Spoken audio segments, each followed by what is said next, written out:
ഓരോ ദുരന്തങ്ങൾ ഉണ്ടാകുമ്പോഴും നാം കേരളീയർ ഒരു പ്രതിജ്ഞ എടുക്കാറുണ്ട്. ഇനി ഇങ്ങനെ ഒരു ദുരന്തം വരാതെ നാം നോക്കും. അതുപോലെ തന്നെ ഇത് ഏറ്റവും അവസാനത്തേതായിരിക്കണം. ഇനി ഇങ്ങനെയൊന്ന് സംഭവിക്കരുത്. അതിനുവേണ്ടി നാം പ്രവർത്തിക്കും. ഇത് ഇന്നോ ഇന്നലെയോ തുടങ്ങിയ ഒരു തീരുമാനമല്ല. വർഷങ്ങളായി നമുക്ക് എന്ത് പ്രശ്നങ്ങളും സംഭവിക്കാത്ത എന്ത് സംഭവിച്ചാലും നാം കേരളീയർ എടുക്കുന്ന ഒരു തീരുമാനമാണ് ഇനി ഇങ്ങനെ ഒന്ന് സംഭവിക്കരുത് എന്നുള്ളത്. വാൾട്ട് വിഷന്റെ പുതിയ ഒരു എപ്പിസോഡിലേക്ക് മാന്യ പ്രേക്ഷകർക്ക് സ്വാഗതം. ഞാൻ പതാലിൽ തമ്പി. ഞാനിവിടെ പറയാൻ പോകുന്നത് കഴിഞ്ഞ ദിവസം നമ്മുടെ കേരളത്തെ മാത്രമല്ല, നമ്മുടെ രാജ്യത്തെ മാത്രമല്ല, ലോകത്തെ മുഴുവൻ ഇളക്കി മറിച്ച വയനാട് ദുരന്തത്തെക്കുറിച്ചാണ്. ഈ ദുരന്തം നമ്മൾ ക്ഷണിച്ചു വരുത്തിയതാണോ അതോ പ്രകൃതിദത്തമായ ഒരു സംഭവമായിരുന്നു? ഈ ദുരന്തങ്ങൾ ഉണ്ടാകുമ്പോഴൊക്കെ നാം തീരുമാനമെടുക്കും ഇനി ഇങ്ങനെ ഒന്ന് സംഭവിക്കരുതെന്ന്. എന്നാൽ ദിവസങ്ങൾ കഴിയുമ്പോൾ നാം ഇതെല്ലാം മറക്കുകയാണ്. തിരുവനന്തപുരത്ത് ടണലിനുള്ളിൽ കുടുങ്ങിയ പാവം തൊഴിലാളിയുടെ മരണം നമ്മെ പഠിപ്പിച്ചത് എന്താണ്? പൊതുസ്ഥലങ്ങളിലും ജലാശയങ്ങളിലും വെള്ളമൊഴുകുന്ന ഒഴുക്കുകളിലും ഒന്നും മാലിന്യം തള്ളരുതെന്നാണ്. ഇപ്പോഴും നമ്മൾ അത് ചെയ്തുകൊണ്ടിരിക്കുകയല്ലേ? എന്തുകൊണ്ടാണ് ഉരുൾപൊട്ടൽ ഉണ്ടാകുന്നത്?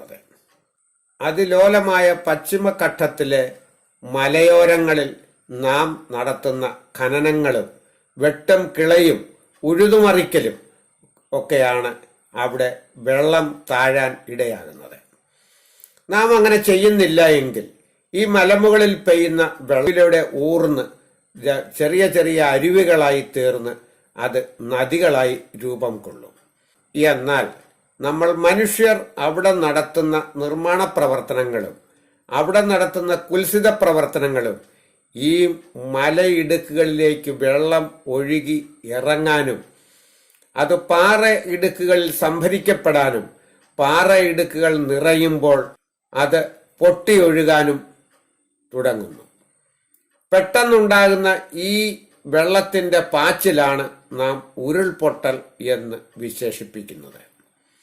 ഇത് മലയുടെ അടിവാരത്തിൽ താമസിക്കുന്ന സർവ്വതിനെയും നശിപ്പിച്ചുകൊണ്ട് ഒരു ആറ്റം ബോംബ് കണക്ക് സർവനാശം വിതച്ചുകൊണ്ട് അത് പോവുകയാണ്. എല്ലാ മഴക്കാലങ്ങളിലും കേരളത്തിൽ ഉരുൾപൊട്ടൽ ഉണ്ടാകാറുമുണ്ട്. ഇതിന് കാരണം കേരളീയരുടെ അശാസ്ത്രീയമായ ജീവിത രീതിയും ആവാസ വ്യവസ്ഥയുമാണ്.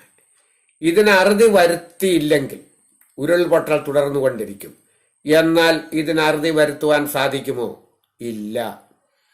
നാം മലയോര പ്രദേശങ്ങളിലേക്ക് നടത്തുന്ന കുടിയേറ്റങ്ങളും കയ്യേറ്റങ്ങളുമാണ് ഉരുൾപൊട്ടലിന് കാരണമായി തീരുന്നത്. പ്രകൃതി നമ്മളെ തന്നെ കൊല്ലുകയാണ്. ഇങ്ങനെ സംഭവിക്കാതിരിക്കുവാൻ നാം ഇവയൊന്നും ചെയ്യാൻ പാടില്ല. എന്നാൽ ചെയ്യാതിരിക്കാൻ കഴിയുമോ? മനുഷ്യ ജീവിതത്തിൽ അധ്വാനിച്ച് ഭൂമിയിൽ പണിയെടുത്ത് ജീവിക്കുന്നവർക്കും ഈ ഭൂമി കിളച്ചേ മതിയാവൂ. ഈ ഭൂമിയിൽ ഖനനം നടത്തിയേ മതിയാവൂ.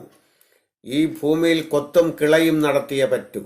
അപ്പോൾ ഈ ദുരന്തങ്ങളും നമ്മളെ വേട്ടയാടിക്കൊണ്ടിരിക്കും. ഇനിയും ഒരു ഉരുൾപൊട്ടൽ ഉണ്ടാകുമോ എന്നാണ് ഞാൻ ചോദിച്ചത്. ഉണ്ടാകും. ഇനിയും ഉരുൾപൊട്ടലുകൾ സംഭവിച്ചുകൊണ്ടിരിക്കും. ഇനിയും ദുരന്തങ്ങൾ നമ്മളെ വേട്ടയാടിക്കൊണ്ടിരിക്കും. ഓരോ വേട്ടയാടൽ കഴിയും തോറും നാം പറയും ഇതിൽ നിന്നും പാഠം ഉൾക്കൊണ്ടുകൊണ്ട് നാം ഒരു പുതിയ ജീവിതം നയിക്കുമെന്ന്. അങ്ങനെ നമുക്ക് കഴിയുമോ? ചിന്തിക്കുക. പുതിയ ഒരു വീഡിയോയുമായി ഞാൻ വീണ്ടും വരുന്നത് വരെ നന്ദി, നമസ്കാരം.